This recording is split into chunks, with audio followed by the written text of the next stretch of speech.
Imagine a treasure so valuable that a king would destroy entire cities just to get his hands on it. A place where pure gold covered walls 30 meters high, where objects made by the world's finest craftsmen held divine secrets. This place existed, and it was completely destroyed by a man who considered himself a god on earth. What you're about to discover about the day Solomon's temple turned to ashes will leave you speechless. 7 years. That's how long Solomon took to build something that would make any ancient king die of envy. The Temple of Jerusalem wasn't just a religious building. It was a brutal demonstration of wealth that could be seen from afar. The outer walls shone so brightly in the sun that travelers had to shield their eyes when approaching the city. 1 Kings 6 tells us the temple was 27 meters long, 9 meters wide, and 13.5 meters high.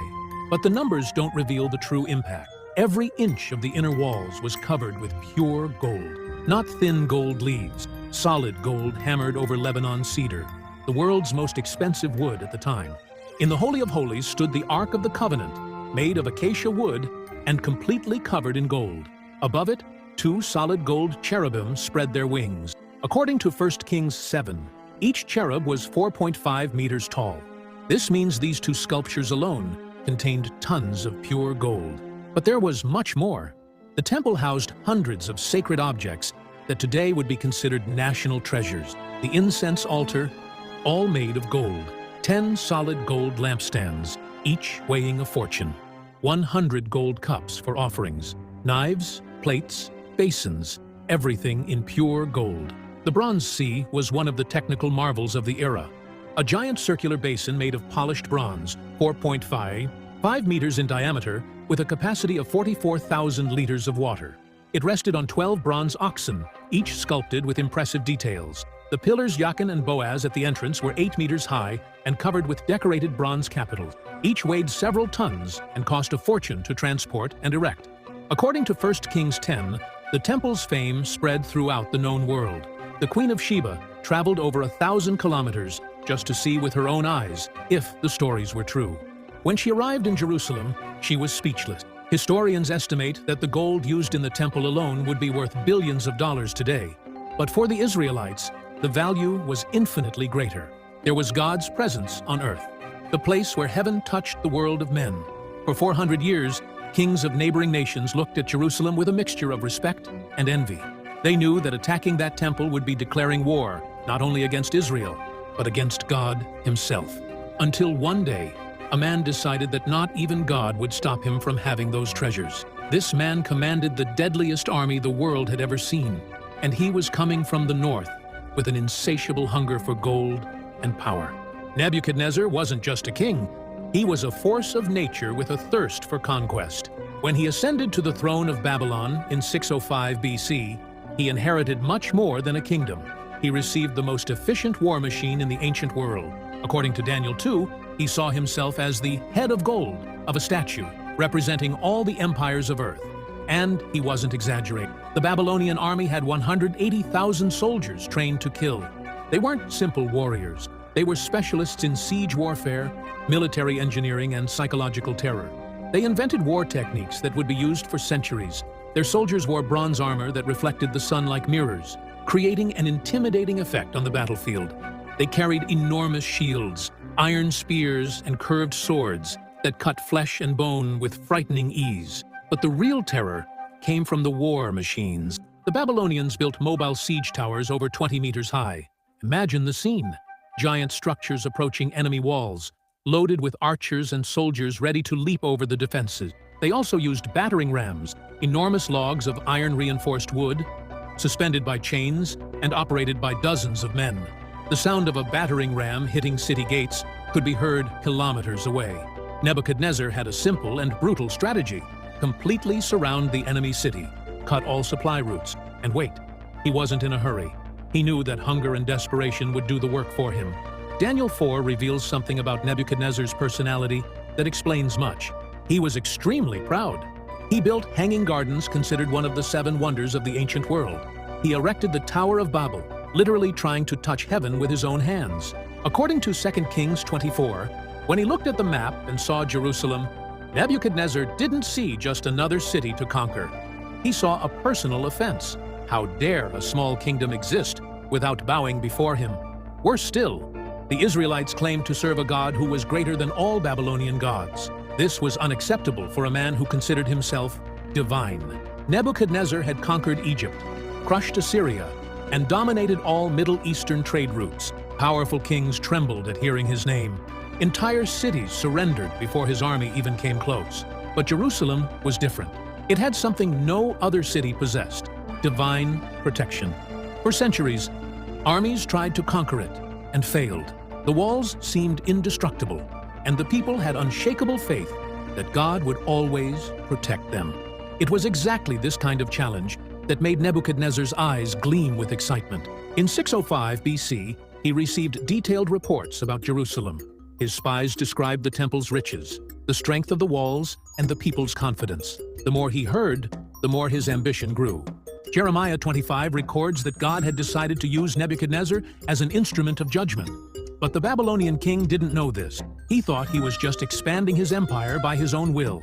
What he didn't imagine was that his first visit to Jerusalem would be just the beginning of a war that would last decades and change history forever. 3 years of humiliation were enough for Jehoiakim to completely lose his patience. Every time Babylonian collectors arrived in Jerusalem demanding tributes, the king felt his blood boil. Gold that should be decorating the temple was ending up in Nebuchadnezzar's coffers. Talented young men who should be serving Judah were becoming employees of the enemy empire. 2 Kings 24:1 records the turning point. Jehoiakim was subject to him for 3 years. Then he turned and rebelled against him. It seems like a simple decision, but it was the death sentence of an entire kingdom. Jehoiakim believed Egypt's promises. Pharaoh's messengers arrived secretly offering military support if Judah declared independence. Nebuchadnezzar is busy with revolts in the north, they said. It's the perfect time to break the chains. The king summoned his advisors for an emergency meeting.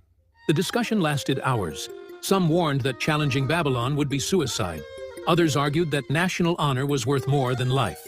Jeremiah 27:8 records that the prophet begged Jehoiakim not to commit this madness. The nation and kingdom that will not serve Nebuchadnezzar, king of Babylon, and will not put their neck under the yoke of the king of Babylon, I will punish with sword, famine, and pestilence. Jehoiakim ignored the warning. The rebellion began symbolically. Jehoiakim ordered that Babylonian flags be removed from all public buildings. When the next collectors came to collect tributes, they were expelled from the city under threat of death. The message reached Nebuchadnezzar within weeks. The Babylonian king was in the middle of a military campaign in the north when he received the news. According to historical accounts, he was so furious that he broke a wooden spear with his bare hands. "That Jewish dog thinks he can challenge me?" he shouted to his generals. "I'll turn Jerusalem to ashes." But Nebuchadnezzar was too far away to act immediately. So he used a different strategy. He activated all of Judah's enemy tribes that were under Babylonian control. 2 Kings 24:2 details the first phase of revenge. The Lord sent against Jehoiakim bands of the Chaldeans, Syrians, Moabites, and Ammonites. He sent them against Judah to destroy it. Raiding bands began attacking Judah's smaller cities. Trade caravans were intercepted. Crops were burned. It was pure psychological terror, a sample of what would come later. Jehoiakim realized too late that he had made a catastrophic mistake. Egyptian support never appeared. Allied tribes began switching sides. Jerusalem was alone against the most powerful empire on earth. In 598 BC, after organizing his troops, Nebuchadnezzar began the final march toward Jerusalem. This time, he wasn't coming to negotiate. He was coming to destroy. Jehoiakim died before seeing the result of his rebellion. Some say he was assassinated by his own desperate nobles trying to avoid catastrophe. Jeremiah 22:19 prophesied that he would be buried with the burial of a donkey, dragged and cast out beyond the gates of Jerusalem. His son Jehoiachin, only 18 years old, inherited a kingdom in flames and an implacable enemy marching toward the capital. If you believe God uses even our mistakes to fulfill his purposes, comment, "God has control of everything." The siege that followed would last 30 months and transform Jerusalem into a true hell on earth. Jehoiachin looked from atop the walls and saw something no king should see: the entire horizon covered with enemy tents. It was January 597 BC, and Nebuchadnezzar had arrived with everything. 2 Kings 25:11 marks the beginning of the nightmare. In the 9th year of his reign, in the 10th month, On the 10th day of the month, Nebuchadnezzar, king of Babylon, came with all his army against Jerusalem and encamped against it. The Babylonian army wasn't just large, it was a perfectly organized siege machine. They built a wall around all of Jerusalem, turning the city into a giant prison. No one entered, no one left. The first weeks were of silent tension. The Babylonians didn't attack, they just waited. They knew hunger would do the dirty work for them. Jehoiakim tried one last diplomatic card. According to 2 Kings 24:12, 3 months after the siege began, he left the city with his mother, his servants, and his princes to surrender personally to Nebuchadnezzar. It was a fatal mistake. Nebuchadnezzar accepted the surrender, but showed no mercy. He took Jehoiakim as prisoner to Babylon, along with 10,000 inhabitants of Jerusalem's elite, craftsmen, soldiers, nobles. 2 Kings 24:14 is clear. None remained except the poorest people of the land. But the humiliation was just beginning. Nebuchadnezzar placed Zedekiah, Jehoiakim's uncle, as puppet king. It was a deliberate provocation. He chose someone weak and easily manipulated to govern Judah's rubble. Zedekiah swore eternal loyalty to Babylon. He promised to pay tributes without complaint. He guaranteed that Judah would never rebel again. For 8 years, he kept his word. But in 588 BC, pressured by nationalist advisors and empty promises from Egypt, Zedekiah made the same mistake as Jehoiakim. According to 2 Kings 25:1, Nebuchadnezzar returned to Jerusalem in January 588 BC. This time, there was no more room for mercy. He had been deceived twice by the same kingdom. Patience had run out. The second siege was much worse than the first. It lasted 30 complete months, 2.5 years of slow agony. Jeremiah 52:6 describes the horror. In the 4th month, on the 9th day of the month, the famine was severe in the city, so that there was no food for the people of the land. People began eating shoe leather, then grass and leaves. When that ran out, they began eating dead rats and pigeons. Lamentations 42:10 records something even more terrible. The hands of compassionate women have cooked their own children. Children died of hunger in the streets. Elders simply lay down and never got up again. The smell of decomposing bodies filled the city. Zedekiah tried to escape several times, but the Babylonian wall was impenetrable. He was trapped in a city that became a cemetery each day. Water sources were cut off. Grain reserves were exhausted. Jerusalem was literally dying of thirst and hunger. In July 586 BC, after 900 days of siege, Babylonian soldiers finally found the weak point in the walls. It was July 9, 586 BC, when Jerusalem's walls finally gave way. 2 Kings 25:4 records the exact moment. Then the city wall was broken through, and all the men of war fled at night by way of the gate. The sound of falling stones echoed throughout the city. Babylonian soldiers entered screaming through the breach, bloodthirsty after 2.5 years of siege. Zedekiah attempted a desperate escape in the dead of night. According to 2 Kings 25:5-7, he was captured in the plains of Jericho. Nebuchadnezzar forced him to watch his children being executed. Then he had the king's eyes gouged out. The last thing Zedekiah saw in life was the massacre of his own children. But Nebuchadnezzar's personal revenge was just the beginning. According to 2 Kings 25:8-9, a month after the city's fall, the man who would change everything arrived. In the 5th month, on the 7th day of the month, Nebuzaradan, the captain of the guard, a servant of the king of Babylon, came to Jerusalem. He burned the house of the Lord, and the king's house, and all the houses of Jerusalem. Nebuzaradan was Nebuchadnezzar's official executioner. Specialist in methodical destruction, he had specific orders. Make Jerusalem disappear from the map. The temple was the first target. For 400 years, those sacred walls had been untouchable. Enemy kings could threaten, besiege, attack, but the temple remained protected by divine presence. Now, pagan soldiers walked through the sacred courts with axes and torches.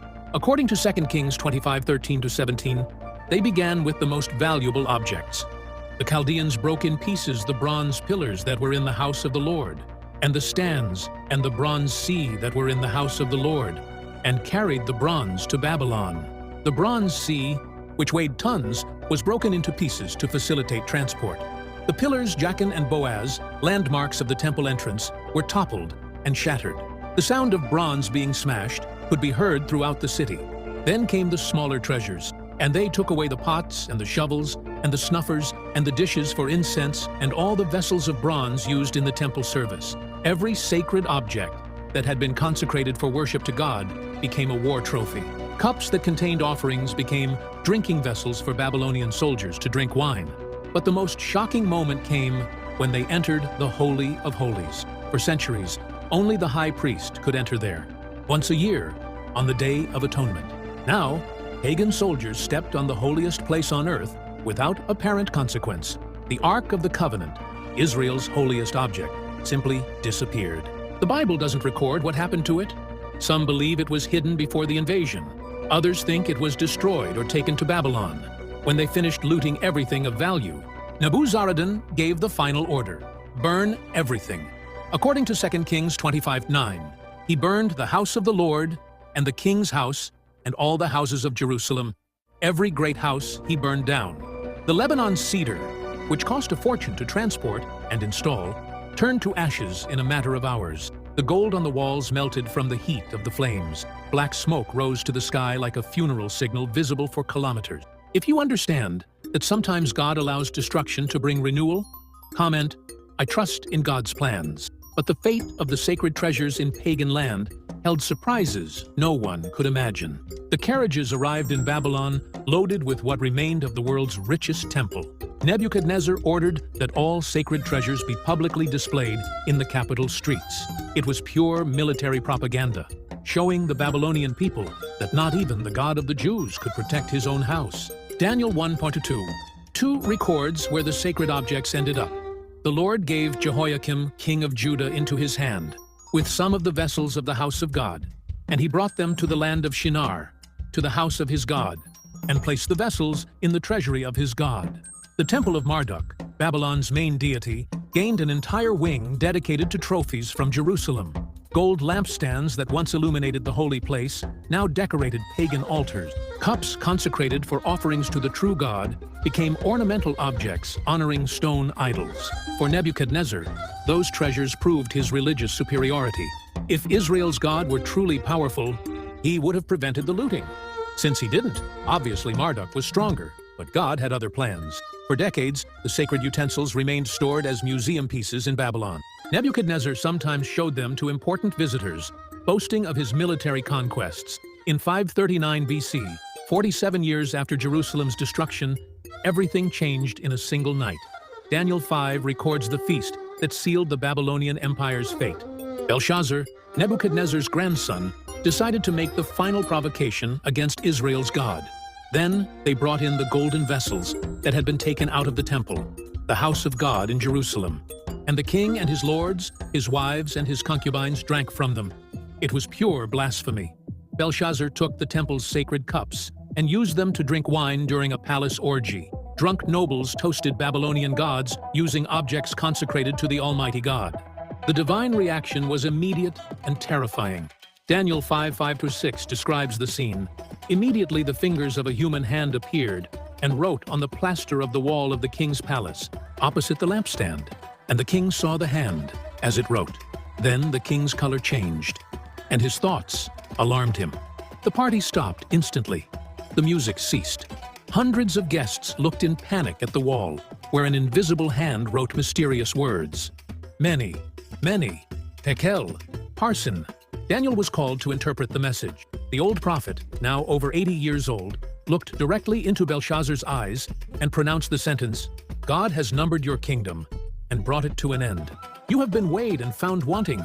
Your kingdom is divided and given to the Medes and Persians." That same night, Cyrus of Persia invaded Babylon and killed Belshazzar.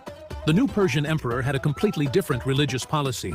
Instead of stealing sacred objects from other peoples, he preferred to return them and gain loyalty through tolerance. Ezra 1:7-8 records the moment of restitution. Cyrus, the king, also brought out the vessels of the house of the Lord that Nebuchadnezzar had carried away from Jerusalem. All these Sheshbazzar took with him. After exactly 70 years of exile, exactly as Jeremiah had prophesied, the sacred treasures returned home. The temple was rebuilt. The utensils were replaced in their holy places. Worship of God was restored in Jerusalem. Nebuchadnezzar thought he had defeated Israel's God forever. In reality, he only fulfilled the divine plan to discipline his people and purify his church. In the end, who was humiliated wasn't God. It was the empire that dared to challenge him. Like, share, write down your comments, subscribe our channel for more videos related to Holy Bible.